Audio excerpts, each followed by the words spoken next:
No vendors allowed. Anong ibig sabihin yan? Ano ka ba? Babasahin na lang eh. Bawal magkalat dito. English, Tagalog. Ikaw talaga. Oo nga, no? No, tsaka bawal. Pareho lang yun. Galing mo talaga. Hindi natin kay Kat Albert. Angelo. 634B, intrusion. Mabuti pa, magtanong na lang tayo. Kaysa maligaw pa. Ito. Liga.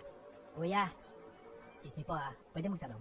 Oh, Kilala mo ba si Michael Angelo? Kaibigan kasi namin siya eh. Michael Matagal na siyang hindi Angelo. pumapasok sa school eh. May barbecuean siya. barbecuehan. Lakad pa kayo ng konti. Pag nakita nyo yung Nazareno, Nazareno. lumiko kayo ng kaliwa. Tapos dire-diretso ron, makikita nyo na yung barbecuehan nila.